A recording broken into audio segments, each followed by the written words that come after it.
자, 세 번째 시간이고요.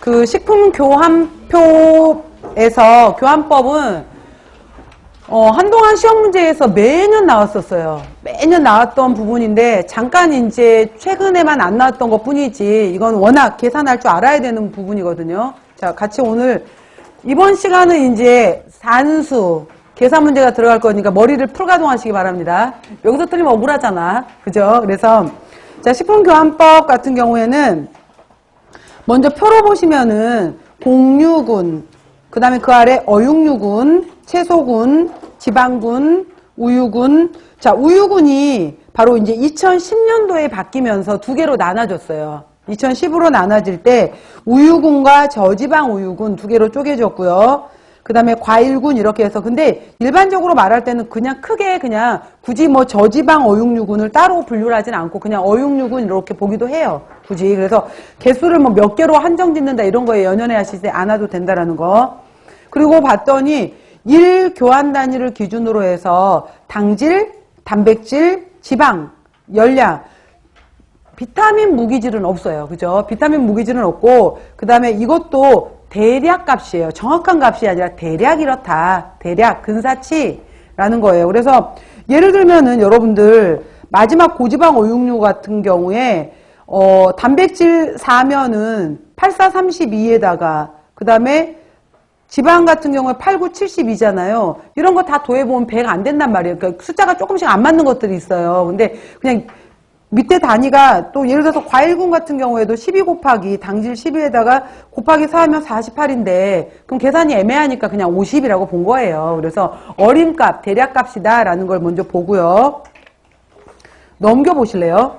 자, 28쪽을 보시면은 식품교환군이 있고 29쪽을 보시면은 식품 구성 자전거, 식사 구성안이 있어요. 그래서 이거를 구별하라고 넣어놓은 거예요. 구별하라고. 그래서 식사요법에서는 당연히 식품교환군만 주로 언급을 해요. 교환군만 언급을 하는데 그러니까 환자식을 얘기를 할 때는 식품교환군으로만 언급을 하고 그 다음 일반적으로 영양학이라든지 단체급식에서 얘기를 했었을 때는 식사구성안법으로 얘기를 해요. 그래서 두 개의 차이가 있고 두 개에 있어서 식품이 구성하고 들어가 있는 부분이 약간 다른 부분들이 있어요. 그래서 이 부분을 보는 건데 자, 대상, 맨 처음에 다시 28쪽부터 보시면은 대상자의 에너지, 당질, 단백질, 지질의 일일 필요량을 먼저 산정을 해요.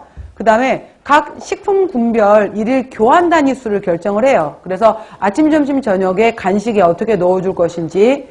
그리고 중요한 거 이거야. 2번 그 아래 나와 있는 거 맨 처음에 우유, 채소, 과일 3개를 먼저 결정해요. 우유, 채소, 과일 3개를 먼저 결정하고 근데 이거 결정할 때 그 밑에 대략적인 교환 단위수가 있기는 한데 이건 어디까지나 권장인 거고 이거는 내 기호대로 가도 상관없어요. 크게는.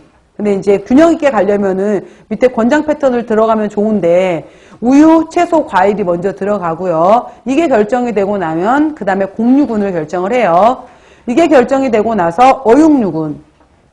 이게 결정이 되고 지방 이 순서로 간다라는 거.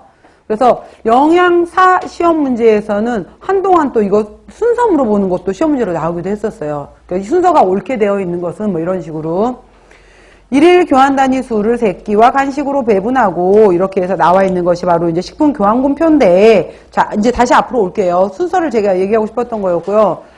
공유군부터 보시면은 이거는 약속이야. 이렇게 하자라고 정한 거예요. 규칙을. 그래서 대략 일 교환 단위를 기준으로 해서 당질 함량은 23g, 단백질 함량은 2. 그러니까 당 32, 단백질 2 이렇게 외우셔야 돼요. 그래서 25니까 곱하기 4, 열량 100 이렇게 들어간다라는 거였고요.